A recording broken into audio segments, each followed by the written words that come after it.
hadirin hadirat, muslimin muslimat, alim ulama, sedik pandai, tokoh masyarakat, insyaallah kita semua dimuliakan Allah Subhanahu wa taala. Amin ya rabbal alamin. Judul kita subuh ini sebagaimana tertulis, untuk apa kita hidup. Itulah agaknya yang dibicarakan ibu-ibu di atas sampai ribut betul. Untuk apa kita ini hidup? Pertanyaan ini tidak bisa dijawab oleh akal manusia. Makanya Sokrates, seorang filosof dulu Yunani, berkata, untuk menjawab mengapa kita hidup, perlu hidup 500 tahun lamanya. Tak cukup umur berpikir untuk apa kita hidup. Sampai akhirnya karena tidak sanggup akal itu menjawab, maka diutuslah Nabi Muhammad sallallahu alaihi wasallam. Mata saya hanya bisa melihat apa yang ada dalam masjid ini saja. Saya tak tahu berapa banyak jamaah di luar. Maka karena mata ini terbatas, saya ini manusia yang lemah. Telinga juga hanya bisa mendengar apa yang dibicarakan sekeliling dan atas saja. Apa yang dibicarakan orang di luar sana saya tak tahu. Maka saya manusia yang lemah. Akal juga begitu, tidak bisa menangkap saya ini habis mati nanti mau kemana. Maka saya manusia lemah. Allah Maha tahu, maka dia kirimlah salah satu makhluknya ingin menjelaskan kau untuk apa, sedang di mana dan akan kemana. Dan makhluk itu bernama Nabi Muhammad sallallahu alaihi wasallam. Untuk apa hidup? Langsung dijawab, wa ma khalaqtul jinna wal insa illa liya'budun. Tidak ada makhluk yang kuciptakan, baik jin maupun manusia, kecuali untuk beribadah. Cara beribadahnya bagaimana? Langsung dijawab, wa ma arsalnaka illa rahmatan lil alamin. Bagaimana cara perbuatannya? Langsung dijawab, laqad kana lakum fi rasulillahi uswatun hasanah. Maka Al-Quran itu menjawab pertanyaan-pertanyaan. Yas'alunaka 'anil mahid, mereka bertanya kepadamu tentang maaf perempuan haid. Qul huwa adza, katakan itu kotor, tidak baik. Yas'alunaka 'anil yatama, mereka bertanya kepadamu tentang anak yatim. Yas'alunaka 'anil khamri wal maisir, mereka bertanya kepadamu tentang khamar dan judi. Yas'alunaka madza yunfiqun, mereka bertanya kepadamu apa yang mesti mereka sedekahkan. Yas'alunaka 'anil ruh, mereka bertanya kepadamu tentang ruh. Qulir ruhu min amri rabbi, katakan ruh urusan Allah Subhanahu wa taala. Wa ma utitum minal ilmi illa qalila, tidaklah kamu diberi pengetahuan tentang itu melainkan hanya sedikit saja. Jadi Al-Quran menjawab berbagai pertanyaan yang tak dapat dijawab oleh survei, tak dapat dijawab oleh lembaga penelitian riset. Dia menjawab apa yang tak bisa dijawab akal manusia. Pepatah Melayu berkata, kalau galah panjang sejengkal, jangan laut hendak diduga. Galah artinya bambu. Orang kalau naik rakit bambu mesti ditanamkan ke dalam sungai. Kalau panjangnya cuma sejengkal, jangan laut hendak diduga. Itulah orang yang terlalu memaksakan akalnya, akhirnya ngomong sendiri dan senyum sendiri. Akhir puncak daripada akal adalah ngomong sendiri, senyum sendiri. Angkot lewat pun dia senyum. Na'udzubillah. Oleh sebab itu kita yang sangat rendah, hina ini mengaku lemah. Aku berserah kepada Engkau ya Allah. Berserah itu bahasa Arabnya istislam. Makanya kita ini tadi mengaku di hadapan Allah hanifan musliman. Aku condong kepada kebenaran, musliman, dan aku hanya berserah diri kepada Engkau ya Allah ya Rabbal Alamin. Makanya apa kata Allah kita ikut. Padahal ini akhir pekan, weekend, maunya santai, tapi kita ikut apa kata Allah Subhanahu wa taala. Bangun subuh ikut Padahal ini mestinya santai di rumah, tidur-tiduran, membalaskan sakit hati hari Senin, hari Selasa, hari Rabu, hari Kamis, hari Jumat. Ini hari Sabtu, tapi justru hari Sabtu bersusah payah, berdingin-dingin di luar. Bahkan kabarnya jam 3 sudah ada yang datang ke masjid ini. Bahkan ada yang mabit di samping danau. Bayangkan itu, orang mabit di Musdalifah, yang mabit di samping danau. Oleh sebab itu maka ini apa yang membuat makhluk ini bisa begini? Itu semua adalah orang-orang yang mengerti untuk apa kita hidup. Karena hidup adalah untuk beribadah. Bangun tadi dari tidur langsung beribadah. Buka mata, ibadah pertama adalah zikir. Alhamdulillahillazi ahyana ba'dama amatana wa ilaihin nusyur. Masuk kamar mandi, tempat najis, kotor, bau, kotoran, tempat setan, tapi tetap menjadi ibadah. Dalam WC-nya pun ibadah. Dia masuk lagi ke kiri, dia katakan Allahumma inni a'udzubika minal khubusi wal khaba'is. Keluar dari kamar mandi itu ibadah juga. Dia langkah kaki kanan, dia katakan ghufranaka, ghufranaka, maafkan aku ya Allah. Mengapa dia minta maaf keluar dari WC? Karena selama di WC dia tidak menyebut Allah. Lidah yang diciptakan untuk beribadah, selama di dalam tidak beribadah, maka ibadah di dalam WC hanya hatinya saja berzikir. Tak boleh menyambut seruan azan. Terdengar suara azan masuk ke WC, Allahu Akbar, Allahu Akbar, Allahu Akbar. Oh, tak boleh. Tak boleh mengucapkan salam. Assalamualaikum, Nabi diam. Assalamualaikum, Nabi diam. 3 kali diucap, Nabi diam. Selesai keluar dari toilet, WC, barulah Nabi menjawab Waalaikumsalam warahmatullah. Karena tidak boleh menyebut nama Allah, maka minta ampun keluar dari WC. Karena lidah yang semestinya dipakai untuk menyebutmu ya Allah, berzikir mengingatmu ya Allah, tadi tak kupakai selama beberapa menit di dalam. Maka dia katakan ghufranaka. Lalu kemudian melihat wajah di cermin, mana tahu ada kotoran di mata. Jangan sampai kita berjumpa sama orang di masjid, orang senyum, kita senyum, yang disenyumkan orang kita. Maka lihat dulu baik-baik. Maka ketika melihat wajah, dia pun menjadi ibadah. Allahumma kama hassanta khalqi fahassin khuluqi. Sebagaimana kalau kau sudah perbaiki bentuk ciptaanku ini menjadi sempurna, maka perbaikilah akhlakku ya Allah. Lalu setelah itu berangkat dari rumah menuju masjid, beribadah juga. Bismillahi tawakkaltu ala Allah, la haula wala quwata illa billah. Setiap langkah kaki ke Masjid Al-Qalam ini bernilai 1 langkah menghapus dosa. Langkah kedua mengangkat derajat. Langkah ketiga menghapus dosa. Langkah keempat mengangkat derajat. Tidak tanggung-tanggung, derajatnya diangkat Allah. Siapa yang duluan datang langsung dapat di depan. Tapi ada orang terlambat tetap tinggi juga derajatnya. Mana dia? Ini yang di atas. Siapa bilang perempuan direndahkan, dihinakan? Perempuan dimuliakan. Mana contoh perempuan dimuliakan? Kalau mau tahu, datanglah ke Masjid Al-Qalam.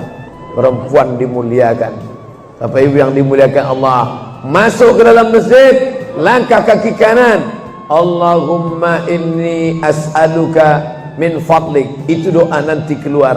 Tapi ketika akan masuk, apa doanya? Allahumma ya Allah, iftahli, bukakan untukku abwaaba rahmatik, pintu rahmatmu, bernilai ibadah.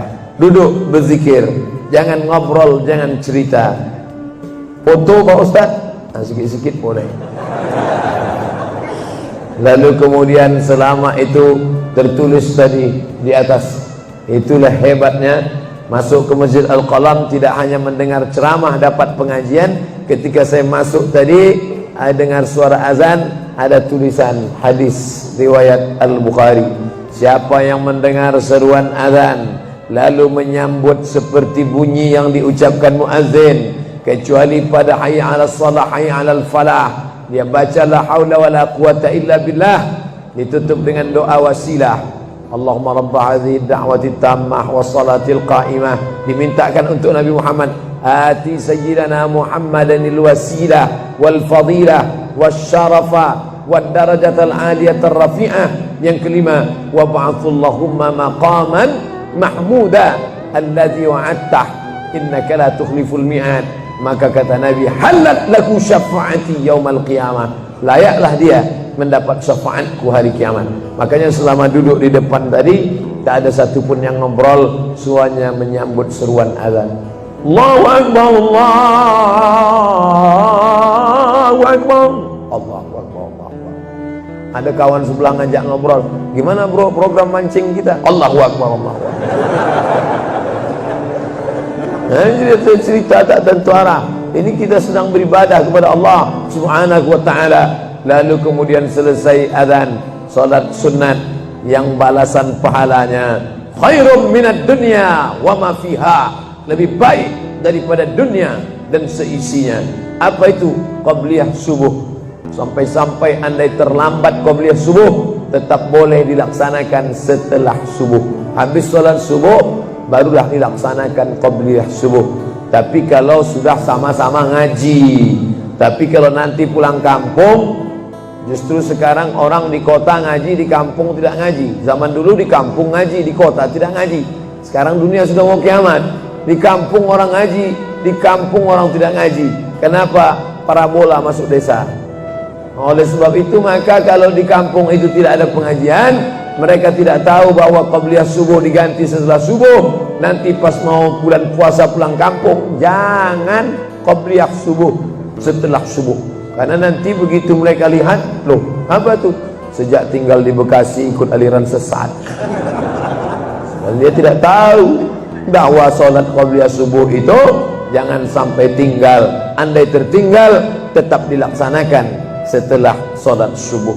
Ayatnya diatur. Ayat pertama, qul ya ayyuhal kafirun.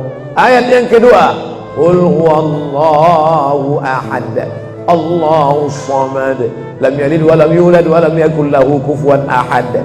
Andai masuk ke dalam masjid, kebetulan jamnya langsung nampak kelihatan, iqamat tinggal 2 menit lagi, iqamat 2 menit.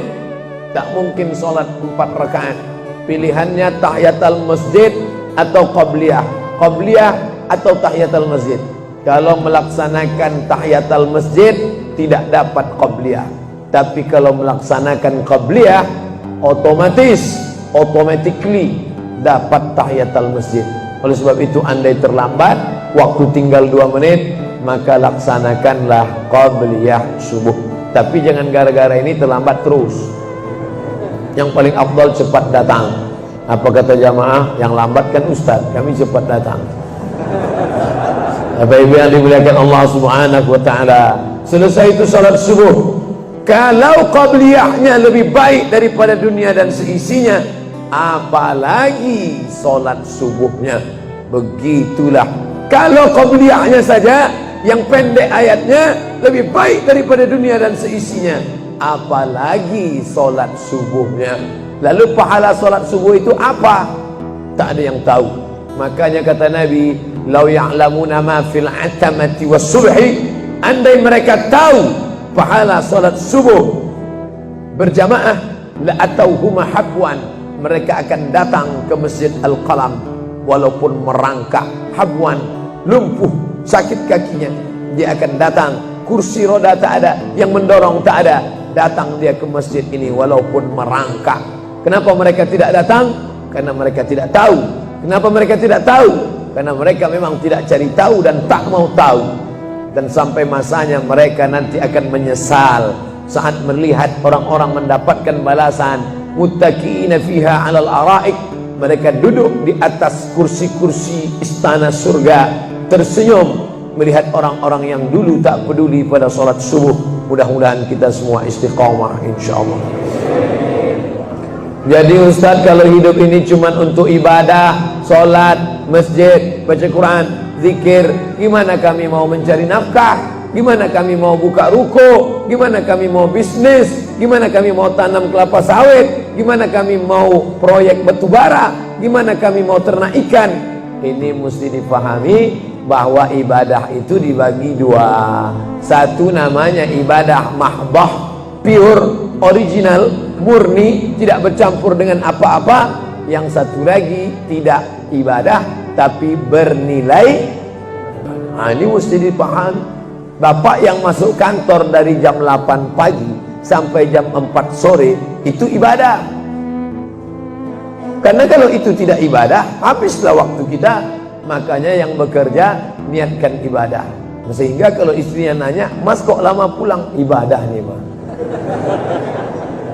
Tapi jangan gara-gara ini di kantor itu ibadah, lalu ketika azan di masjid kantor berkumandang, hayya 'alas shalah,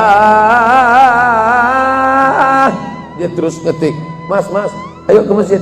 Enggak, ini pun juga ibadah. Kau ibadah aja ke sana, aku ibadah di sini. Itu juga enggak benar. Karena ibadah itu dibagi dua. Satu yang murni, pure, tidak bercampur dengan apapun, namanya ibadah mahdah. Salat, baca Quran, zikir, iktikaf. Tapi ada satu lagi tidak ibadah, tapi kalau diniatkan dia bernilai ibadah. Termasuk ibu-ibu yang hamil 9 bulan 10 hari, itu ibadah. Kalaulah 9 bulan 10 hari itu tidak ibadah, betapa tidak adilnya Allah. Masa kita yang duduk-duduk di masjid dapat pahala ibadah, dia yang muntahnya, yang ngidapnya tak dapat ibadah. Tadi malam begitu sampai di airport langsung SMS masuk, "Ustadz keluar dari pintu berapa? Ini ada perempuan ngidam mau ketemu." Saya keluar dari pintu 4, kami sudah standby di pintu 4. Lantai berapa? Lantai paling atas. Oke, sampai di sana lihat perempuan tidak pakai jilbab, pakai celana jeans. Saya udah mau marah. Ini kenapa? Mohon maaf Pak Ustaz, non muslim. Astagfirullah. Rupanya non muslim hamil ngidam mau jumpa Ustaz Somad. Mudah-mudahan anaknya jadi anak soleh. Ya, Allahu Akbar. Bernilai ibadah. Lalu yang dapat pahala dari itu siapa? Dari mana ibu-ibu hamil muda itu tahu saya? Kenal saya di mana? Padahal dia dari Jawa, saya dari Sumatera. Ternyata ada orang beribadah yang tidak kita sangka ibadah. Tidak ada rukun, tidak ada syarat, tidak ada wajib, tidak ada sunat, tidak ada makruh, tidak ada mubah. Apa ibadahnya? Ya ini, merekam ceramah ini. Merekam ceramah ini ibadah. Memoto itu ibadah. Bayangkan resiko tukang foto. Saya sampai sekarang kalau tukang foto itu resikonya nanti setelah tua matanya gini.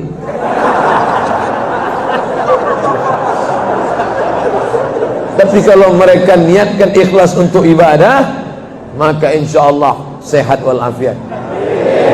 Ini sampai sekarang yang banyak moto-moto ustaz itu mana ada matanya tetap aja sehat. Kenapa?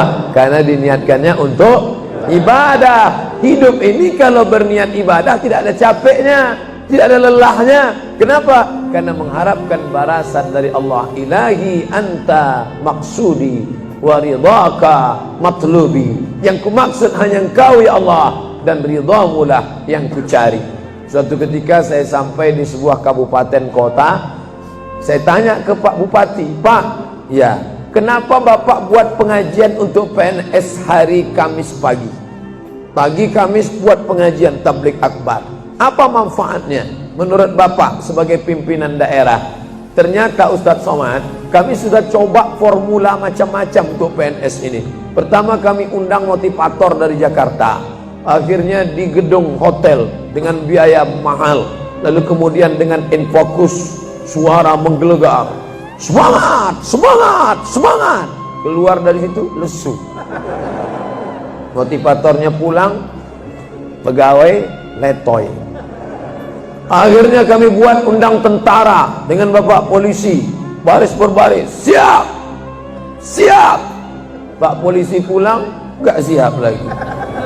Ternyata yang disentuh paling mantap bukan fisiknya, bukan matanya, bukan pakai infokus, bukan pakai suara menggelegar, tapi yang disentuh adalah hati. Dan satu yang bisa menyentuh hati itu adalah agama. Itulah makanya ibu bapak coba nanti kalau mau buat praktek, buat satu kota, buat satu lagi kota. Ada 2 kota. Kota ini buat voucher namanya sumbangan. Kota ini buat juga voucher tulisannya sodakoh. lihat mana yang paling banyak diambil umat Islam, sumbangan apa sedekah? Sedekah, padahal nilainya sama. Sumbangan 100.000, sedekah 100.000. Bapak ibu silakan ambil untuk anak yatim fakir miskin kita. Pasti voucher yang paling banyak diambil adalah sedekah. Kenapa? Karena mereka menganggap sumbangan tak ada pahalanya, karena bukan bahasa Arab. Apa dia? Sumbangan. Tidak ada dalam Quran. Ya ayyuhalladzina amanu, sumbangan. Yang ada adalah sedekah. Innamas sadaqatu lil fuqara wal masakin wal amilina 'alaiha wal mu'allafati qulubuhum wa fir riqab wal gharimin wa fi sabilillah wa ibnis sabil. Itulah mengapa yang disentuh itu bukan nalar otaknya, tapi yang disentuh itu adalah hatinya. Ala fil jasadi mudghah, ketahuilah dalam jasad itu ada segumpal. Idza salahat salahal jasadu kulluh, kalau yang segumpal itu baik maka yang lain ikut menjadi baik. Wa idza fasadat fasadal jasadu kulluh, kalau yang segumpal itu rusak, jahat, kotor, hitam, gelap, maka yang lain ikut menjadi rusak. Ala wahyal qalb, hati. Jagalah hati.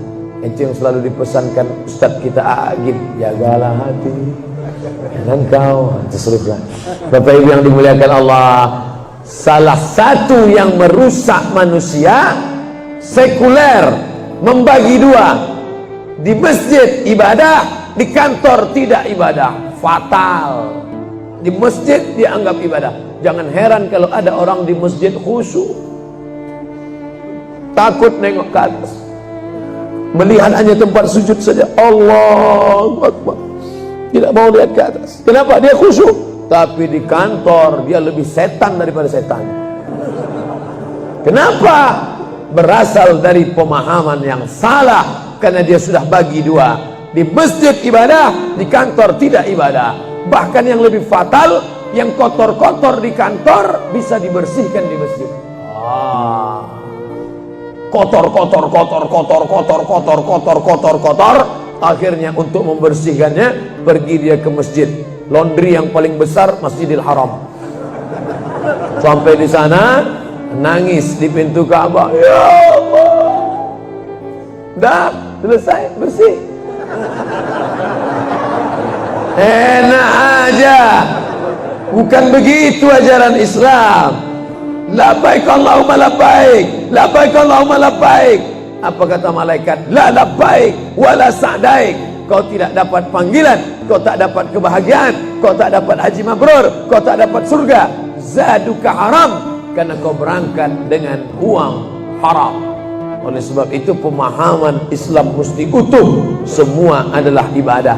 Kalaulah gerak tidak ibadah, betapa menyakitkannya bapak-bapak polisi di jalan raya kena panas terik, padahal dia tidak ada penutup kepala di atas, berkeringat berpeluh. Mereka tetap merasakan itu sebagai ibadah. Tentara yang membela negara, angkatan laut di perbatasan sana, datang kapal-kapal perompak dari Thailand ingin mengambil ikan kita, tenggelamkan.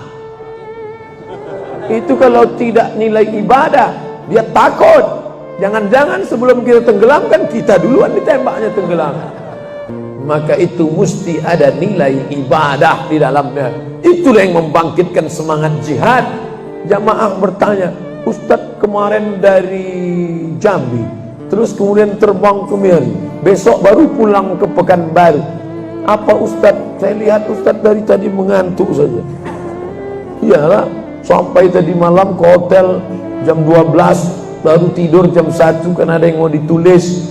Jam 3.30 sudah bangun ceramah. Tapi begitu berjumpa dengan jamaah orang ramai, bangkit semangat. Habis ceramah ini tanya jawab, semangat lagi. Habis itu baru lesu. Dan tidurnya itu pun ibadah. Bayangkan tidurnya itu ibadah. Itulah mengapa banyak orang pengajian sambil oh, Ustadz menyindir ya? Tidak. Saya termasuk Ustadz yang tidak pandai menyindir. Saya termasuk Ustadz kalau dipesan request untuk menyindir, saya tidak pandai. Kenapa? Karena saya pernah menyindir orang. Ustadz, tolong Ustadz sindirkan, ini ada jamaah yang sudah sedekah tapi mengambil uangnya kembali. Siapa yang bersedekah mengambil uangnya kembali, kal kalbil ladzi ya'udu ila qaihi, sama seperti anjing yang menjilat muntahnya kembali. Selesai pengajian, mohon maaf Pak Ustaz, yang disindir nggak datang.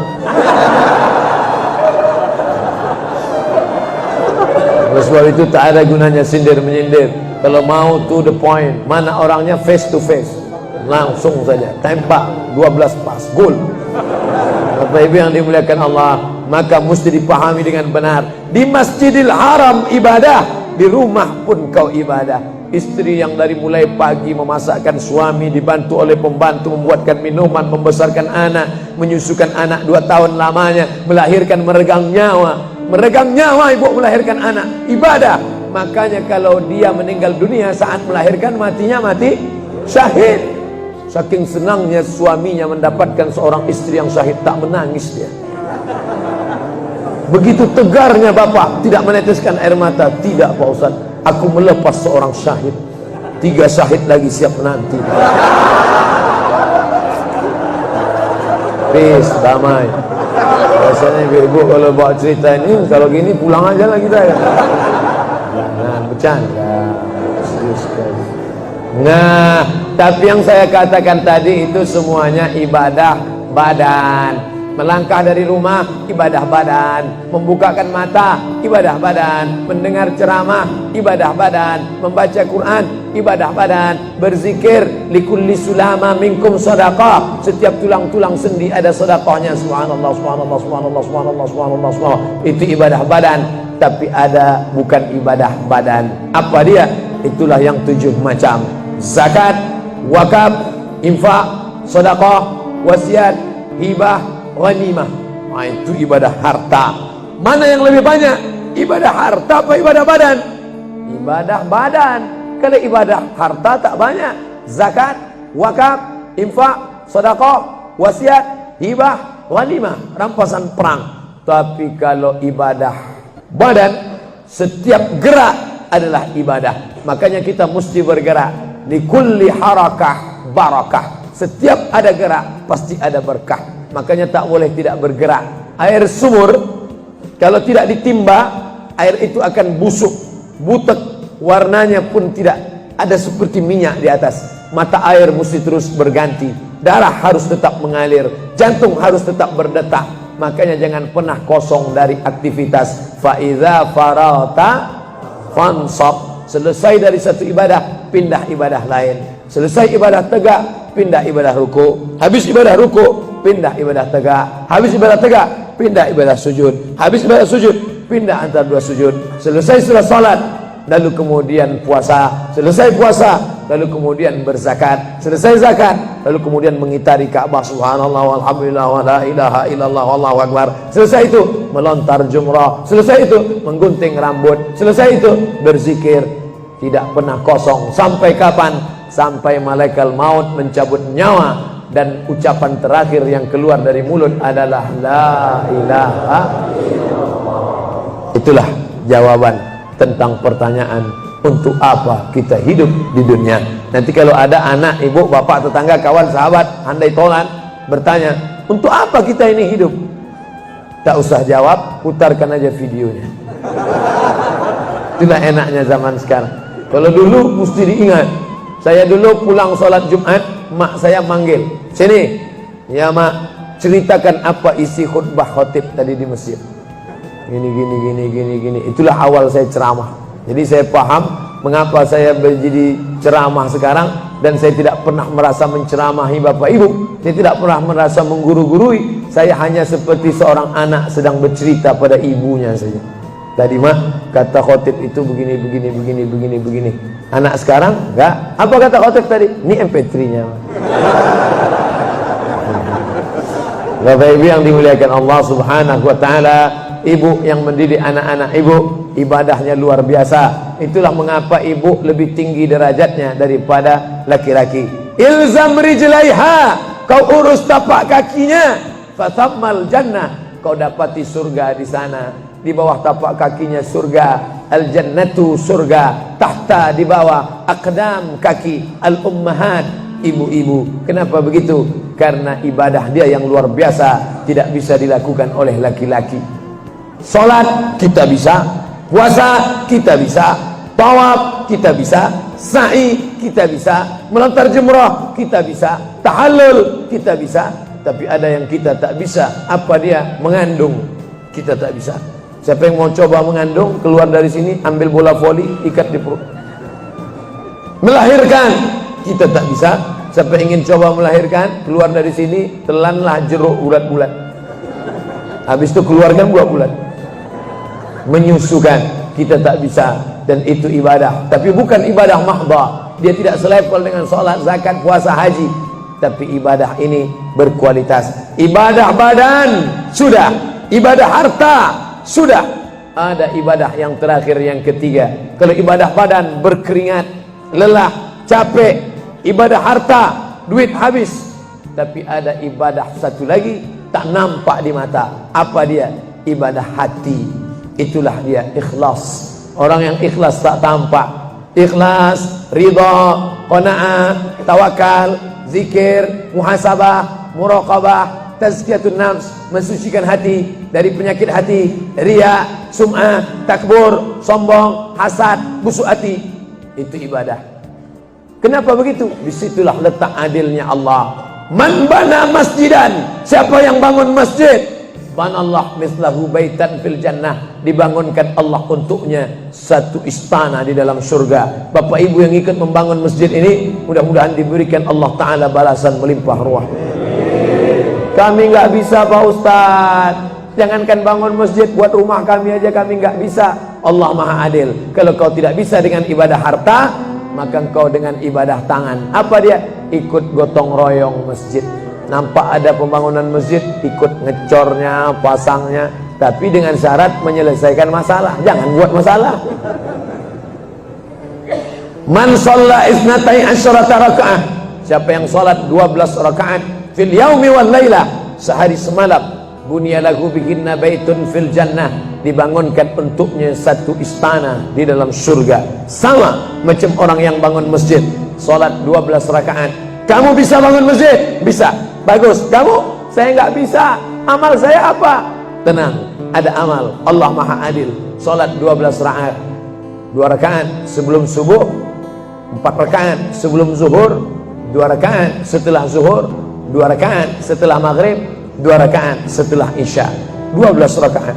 Saya nggak bisa Pak Ustadz, sedang terbaring di rumah sakit, kaki sakit, kepala sakit, hati sakit, jantung sakit. Stop, jangan lanjutkan. Aku tak sampai hati mendengar penderitaan. Jadi amal saya apa Pak Ustadz? Ada satu amalmu. Apa dia? Ridha, menerima takdir Allah Subhanahu wa ta'ala. Sakit Pak? Tidak. Kenapa? Sakitku hilangkan, hatiku ridha. Man lam yasbir bi balai, siapa yang tak sabar dengan bala ujianku, walam yarda bi qada'i, yang tak ridha dengan takdirku, falyatlub rabban siwaya, carilah Tuhan selain aku. Kau sabar, kau ridha menerima itu. Apa balasannya? Lebih hebat daripada balasan orang yang bangun masjid, lebih besar daripada balasan 12 rakaat salat. Innama yuwaffas sabiruna ajrahum bighairi hisab.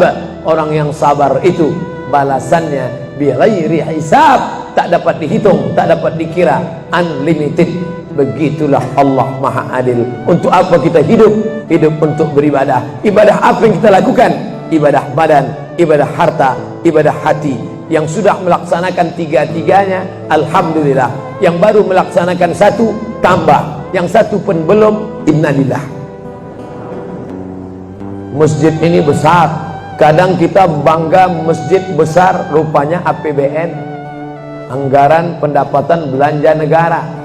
Bangga kita masjid megah, rupanya APBD, anggaran pendapatan belanja daerah. Patutlah masjidnya di tengah hutan, karena di situ tanah yang murah. Akhirnya pemukiman masyarakat jauh, masjid di tengah jalan, masjid di tengah perjalanan luar kota, jauh dari pemukiman masyarakat. Masuk kita ke dalam, tai kambing yang ada di dalam. Tapi masjid ini megah, mewah, 2 lantai, lengkap dengan kubah yang besar. Ini swadaya masyarakat, Saya tahu ini dari mana? Jamaahnya cerita. Kalau tidak, mana saya tahu. Ini masjid ini asli swadaya Pak Ustaz. Lama membangunnya Pak? Enggak lama, sebentar saja. Sebentar saja, sekejap langsung terkumpul 7,6 miliar uang. 7,6 M. Itu kalau dibelikan cendol berenang gitu. Bayangkan itu. Bisa terkumpul masyarakat. Padahal ibadah yang paling berat ibadah harta ini. Banyak orang kalau diajak iktikaf, banyak. Ayo kita iktikaf, ramai. Ayo kita zikir ke Az-Zikra, ramai. Jangan lupa besok zikir ke Az-Zikra hari Ahad pertama sekaligus acara live Damai Indonesia ku TV One bersama Ustadz Abdul Somad LC. Tapi ada ibadah yang berat. Apa dia? Ibadah harta. Banyak orang ketika diajak muhasabah zikir malam, ya Allah, banyak dosa kami ya Allah, tapi dia susah menangis, meneteskan air mata. Tapi begitu lewat kota infak memang menangis. Tak sampai hati melihat Bung Karno keluar dari dompet. Lewat kota sodako infak lama membuka dompet mencari patimuran. Nauzubillah. Mudah-mudahan kita tak termasuk golongan yang bakhil ini. Kenapa? Karena setan selalu setan ya'idukumul faqra, membisikkan kepakiran. Jangan beri, jangan beri, jangan beri, nanti kau susah, nanti anak kau tak makan, nanti kau dikeluarkan kerja kau makan apa, nanti kau mau beli rumah, nanti kau mau beli tanah, nanti kau mau beli mobil, nanti kau mau beli cincin, nanti kau mau beli kamera, nanti kau mau ganti HP, uangmu tak ada. Setan selalu berbisik-bisik. Lawan setan itu. Qul a'udzu binas, malikin nas, ilahin nas, min syarril waswasil khannas, alladzi yuwaswisu fi sudurin nas, minal jinnati wan nas. Hanya saja kalau yang berbisik itu setan, kita baca ayat kursi, insyaallah dia kabur. Ini yang berbisik ini kawan kita. Kita bacakan ayat kursi, hafal pula dia dari kita lagi. Tapi tak apa-apa, tetap aja bacakan. Allahu la ilaha illa huwal hayyul qayyum la ta'khudhuhu sinatun wa la naum. Hembuskan ke wajahnya. Kata ibu yang dimuliakan Allah, setelah ibadah 3 ini kita lakukan, ibadah badan sudah, salat subuh sampai melimpah ruah ke belakang. Saya dengar suara hati tadi, lapor, tenda sudah penuh, sudah melimpah ke jalan. Masya Allah. Ibadah harta sudah 7,6 M. Ibadah hati sudah, sabar, ridha, qanaah, tawakal. Tapi jangan lupa, datang merusak yang 3 ini, perkelahian, merusak ukhuwah Islamiyah. Masjid yang besar kalau sudah kelahi di dalamnya, tinggal kelahi, tak lagi ada persatuan. Masuk masjid bukan baca doa pintu masuk masjid, malah masuk masjid ngelihat kira-kira dia di mana ya. Oh dia di sana, gua di sini lah. Oh di sini, dia di sini. Sampai akhirnya suatu hari terlambat, lupa ngelihat. Allahu Akbar, rupanya dia di samping. Jangan kelahi. Wa'tasimu bihablillah. Berpegang teguhlah dengan tali Allah. Tali Allah itu apa? Al-Quran dan Sunnah. Apalagi ulama. Gak ngerti Quran, gak ngerti Sunnah, tanya ulama. Al-ulama warasatul anbiya. Wa'tasimu bihablillah. Berpegang teguh dengan tali Allah. Wala tafarraqu. Jangan berpecah belah. Coba lihat bunyi ayatnya. Andai ayat itu sampai bihablillah titik sudah cukup. Berpegang teguhlah dengan cara tali Allah. Cukup. Mengapa ujungnya tetap ditutup? Wala tafarraqu, jangan berpecah belah. Karena banyak orang yang sudah baca Quran, sudah sholat, sudah puasa sunat, tapi hatinya pecah bercabang. Galah patah boleh disambung, kaca retak boleh direkat, hati rusak kemana obat akan dicari. Oleh sebab itu kalau ada fitnah-fitnah, tabayun, klarifikasi. Jangan su'uzan. Ijtanibu katsiran minaz-zan. Kepengurusan masyarakat, jamaah, sayang kebersamaan rusak. Gara-gara apa? Gara-gara nila setitik rusak susu sebelanga. Gara-gara api di dalam sekam, ada kulit padi bertimbun, di dalamnya itu ada setitik api, tiba-tiba api menyala, akhirnya semua menjadi abu, dan abu dihembus angin, tak berkesan sama sekali. Hilang 3 ibadah. Ibadah badan hilang, ibadah harta hilang, ibadah hati hilang. Gara-gara apa? Berkelahi. Ingat, setan tak pernah berhenti. Inna syaitan, setan ya isa an ya'budahul musallun. Setan kalau sudah melihat orang sholat, dia tidak lagi goda mereka untuk menyembah, sembahlah aku, sembahlah aku, sembahlah aku, sembahlah aku. Tidak. Tapi apa yang dia lakukan? Walakin fit tahrish, menanamkan permusuhan ke dalam hati orang yang sholat. Kejaga ini, jangan kita bertengkar gara-gara masalah khilafiyah. Saya kalau jadi imam di masjid dekat rumah saya jadi imam, saya baca kunut. Dan imam-imam dekat rumah saya itu saya pesan harus baca kunut, karena saya berpegang mazhab Syafi'i. Tapi ketika sholat di Masjid Al-Qalam, saya tidak tahu jamaah di sini pakai kunut apa tidak. Saya tidak ingin merusak kebiasaan mereka. Mana tahu mereka ikut mazhab Hambali, mana tahu mereka Muhammadiyah, saya tidak tahu. Maka ketika diminta jadi imam, Ustaz jadi imam, batuk. Saya tak mau merusak, biarlah imam tetap saja. Rupanya imam di Masjid Al-Qalam tidak baca kunut, ya saya tetap ikut sholat. Apakah perlu saya ulang sholat saya? Tidak. Sholat saya sah, karena apapun ormasmu, apapun mazhabmu, mau NU, mau Muhammadiyah, mau Perti, mau Persis, mau Al-Irsyad, mau Jamaah Tabligh, mau FPI, mau mazhab Hanafi, mazhab Maliki, mazhab Syafi'i, mazhab Hambali, semuanya sepakat sholat subuh itu wajib. Jadi yang wajib aja kita laksanakan. Adapun perbedaan teknisnya, yang satu pakai usolli, yang satu nggak pakai usolli, yang satu ngangkat tangannya ke telinga, yang satu ngangkat tangannya ke bahu, yang satu bismillahnya jahar, yang satu bismillahnya sir, yang satu ayatnya panjang, yang satu ayatnya pendek, yang satu pas mau turun sujud tangan duluan, yang satu lutut duluan, yang satu duduknya tapak kakinya duduk di tapak kaki kiri, yang satu duduknya langsung pantatnya ke lantai, yang satu telunjuknya ngangkat sekali, yang satu berkali-kali. Itu masalah teknis simple sederhana. Ada masalah yang lebih besar. Apa masalah kita yang lebih besar? Membeli tanah baru untuk buat sekolah Islam, membeli tanah baru, ruko baru untuk buat apa? 212 mat, kita mat, orang Islam belanja di warung Islam. Alangkah indahnya, selesai acara sholat subuh bersama, pengajian bersama, selesai itu belanja beras minyak goreng bersama, serbu, sehingga bangkitlah ekonomi umat. Berapa pegawai bisa ditampung bekerja, langsung membeli beras ke tempat-tempat tanaman masyarakat, sehingga mereka tidak menjadi korban rentenir. Musim menanam diulur, kasih pinjaman pupuk, pinjaman tanah, masa musim panen ditarik, mereka menjadi korban rentenir lintah darat, disedot darah mereka sampai kering dan mati. Kita selamatkan dengan apa? Dengan market. Masjid punya market. Saya beberapa kali meresmikan market punya masjid di Masjid Raya Batam, Masjid Agung Batam. Itu di bawahnya ada super mini market untuk menjamaah. Kemarin pulang dari Pulau Bintan, itu juga meresmikan di Dumai. Begitu juga. Ini 212 Mart. Terserah namanya apa. Ada 212 Mart, ada namanya Kita Mart, atau bisa juga buat Somart. Nah, bisa. Bapak Ibu yang dimuliakan Allah Subhanahu wa taala, maka visi misi kita ke depan, jauh melihat ke depan.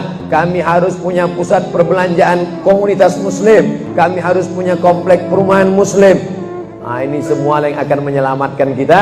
Kalau sudah begitu, maka mengertilah untuk apa kita hidup, dan setelah itu kita pun mati dalam keadaan tenang. Baru anak kita bisa berkata, mari kita antar jenazah almarhum Abdul Somad menuju tempat peristirahatan terakhir.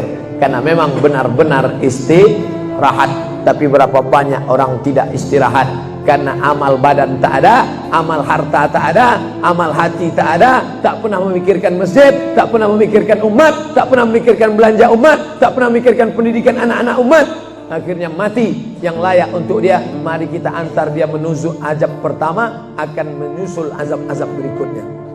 Na'udzubillah.